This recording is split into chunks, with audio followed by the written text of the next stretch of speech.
प्यारे दोस्तों, शिव भक्तों, बहुत ही महत्वपूर्ण विषय के ऊपर आज हम इस वीडियो में बात कर रहे हैं कि किसी भी मंत्र का जब हम निरंतर जप करते हैं तो कितने दिनों में वह मंत्र अपना प्रभाव दिखाते हैं, उसकी समय सीमा क्या है। तो किसी भी मंत्र का प्रभाव किसी एक चीज के ऊपर निर्भर नहीं है, ये चीज हमको समझनी है। अलग अलग बहुत सारी बातें हैं जिनके ऊपर किसी भी मंत्र का प्रभाव निर्भर करता है।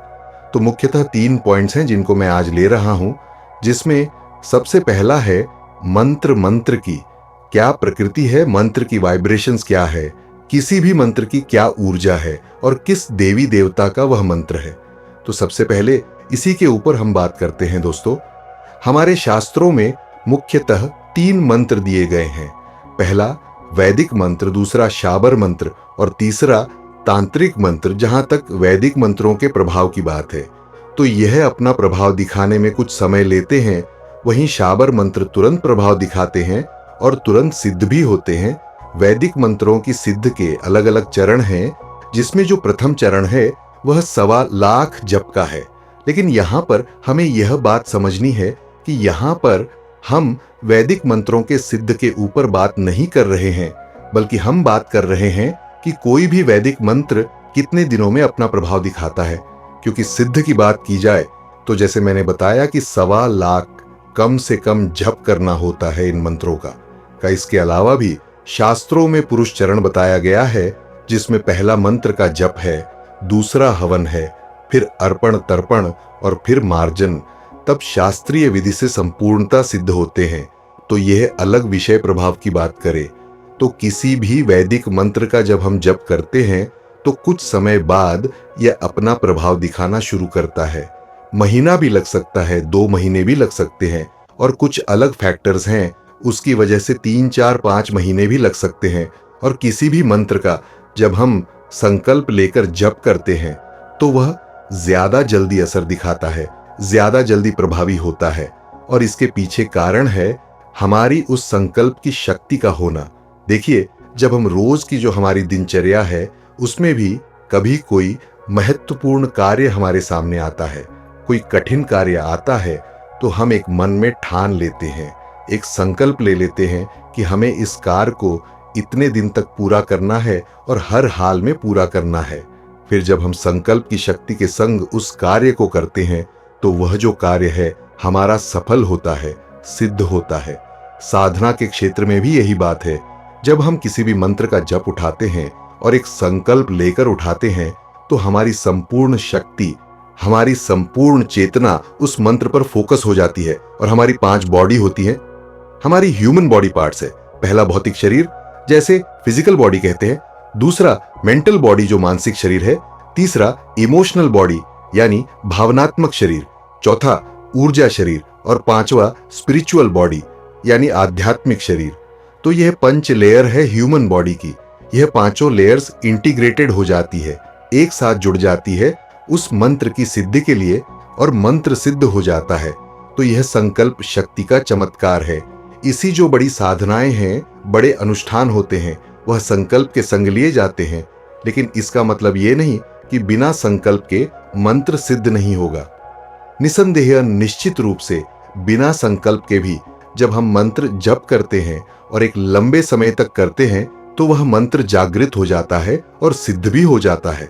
कई बार साधक को पता नहीं होता, कई बार ऐसे ऐसे साधक हैं जो नियम कायदे नहीं जानते, किसी भी साधना के विधि विधान नहीं जानते, सिर्फ समर्पण जानते हैं और अपने इष्ट के प्रति श्रद्धा के संग जब वह रोज जप करते हैं, साल हो गया, 2 साल हो गए, तो उन्हें स्वयं भी पता नहीं होता, लेकिन उनका जो मंत्र है वह सिद्ध हो जाता है और उन्हें सिद्धियां प्राप्त हो जाती हैं, भले ही उन्हें स्वयं इस चीज का भान नहीं होता।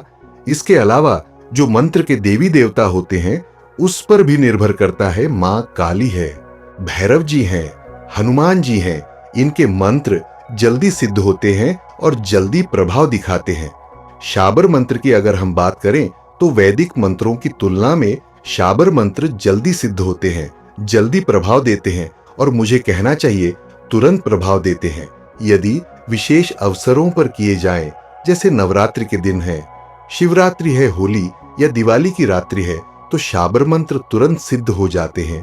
एक ही दिन में और अपना प्रभाव भी दिखाने लगते हैं। तो इसीलिए कोई बहुत बड़ी निकट समस्या होती है जिसका तुरंत निवारण चाहिए होता है, तो शाबर मंत्र का जाप बहुत लाभप्रद होता है। तांत्रिक मंत्रों की बात करें, जो तांत्रिक मंत्र है उनमें कुछ विशेष उपकरणों के संग किया जाता है, कुछ विशेष साधन चाहिए होते हैं और विशेष विधियां होती हैं। यह मंत्र भी तुरंत सिद्ध होते हैं, तुरंत प्रभाव भी देते हैं और इन मंत्रों की जो ऊर्जा है वह बहुत तीव्र होती है।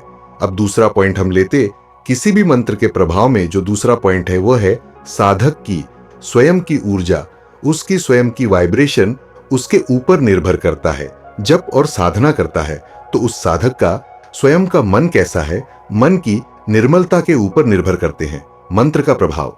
संकल्प की शक्ति, यदि दृढ़ मन की निर्मलता है तो बिना किसी विधि विधान के सिर्फ एक दिया भी अगर ऐसा साधक प्रज्वलित कर लेता है तो मंत्र उसका प्रभावित तुरंत होता है और उसकी सिद्धि में भी सफलता की कोई गुंजाइश नहीं होती।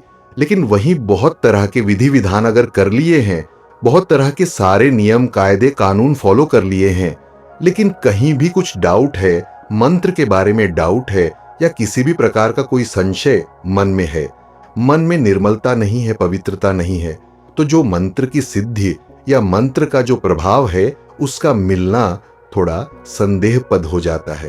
अब ऐसे बहुत से महान साधक हुए हैं जो गुफाओं में, जंगलों में, निर्जन जगह पर साधनाएं कर रहे होते हैं और उनके पास साधना से संबंधित कोई भी सामग्री नहीं होती, यहां तक कि दिया प्रज्वलित करने की भी सामग्री नहीं होती, तेल नहीं है, माचिस नहीं है, तो उन्हें इन बाहरी उत्पादकों की जरूरत नहीं, उनके मंत्र सिद्ध होते हैं, दुर्लभ शक्तियों के वह स्वामी हो जाते हैं, दुर्लभ सिद्धियां भी उन्हें प्राप्ति हो जाती है, क्योंकि उनका मन का दिया जल रहा होता है, उनका मन उनके नियंत्रण में होता है। तो इसीलिए मैं कई बार अपनी वीडियोस में या आपको हमेशा कहता हूं कि विधि विधान जरूरी है, लेकिन विधि विधान से ऊपर उठकर भाव से जब हम जोड़ते हैं, सच्चे भाव से, और अपना मन निर्मल रखते हैं, तो मंत्र का प्रभाव भी होता है। 100% साधना में सिद्धि भी मिलती है, 100%। अब तीसरा पॉइंट हम लेते हैं, जो चीज सामने आती है कि साधना का प्रभाव कब शुरू होगा, तो इसके पीछे साधक के स्वयं के प्रति उसके संचित कर्मों का भी बहुत बड़ा हाथ होता है। जो भी व्यक्ति साधना कर रहा है उसके संचित कर्म होते हैं, अलग अलग अपने अपने प्रारब्ध होते हैं। तो कई बार जब साधक साधना कर रहा होता है तो प्रत्यक्ष रूप से मंत्र का प्रभाव नजर नहीं आता, वही उसकी परेशानियां चल रही हैं। वह जब भी कर रहे हैं तो उसके मन में कहीं ना कहीं यह भाव आता है कि भाई मुझे सफलता नहीं मिल रही है, मेरा मन जब सफल नहीं हो रहा है या मेरे भगवान मुझसे खुश नहीं हो रहे हैं।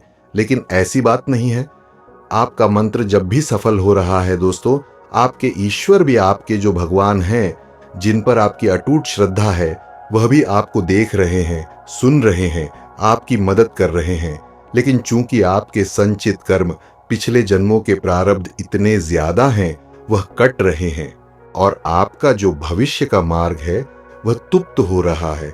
अब क्योंकि भौतिक स्तर पर तो आपको यह नजर नहीं आ रहा, तो आपको लगता है कि आपके थोड़ा सफल नहीं हो रही है, लेकिन जिस दिन आपके वह कर्म कट जाते हैं, संचित कर्म के सारे बंधन कट जाते हैं, नेगेटिव एनर्जी जो आपके आसपास है वह सब कट जाती है, तो आपको प्रत्यक्ष रूप से अपने जीवन में मंत्र का प्रभाव दिखने लगता है और आपका जीवन श्रेष्ठ बन जाता है, दिव्य बन जाता है। तो आपको धैर्य की जरूरत होती है। जो भी साधक जिनको अभी लग रहा है कि साधना में सफलता नहीं मिल रही है, उन्हें दोबारा उस साधना को उठाना चाहिए और ना बदले साधना को, ना बदले उस मंत्र को, जो भी आपने उठाया है उसको निरंतर करते रहे। तो जब जैसे आपके यह पल्ले दोनों बराबर होंगे तो आपको उस मंत्र का प्रभाव अपने जीवन में दिखने लगेगा, इसकी कृपा आपको महसूस होने लगेगी, दिखने लगेगी। तो दोस्तों, अगर आपको यह वीडियो पसंद आया हो तो हमारे हिंदी स्टोरी चैनल को सब्सक्राइब करें और वीडियो को लाइक और शेयर करें। धन्यवाद। हर हर महादेव।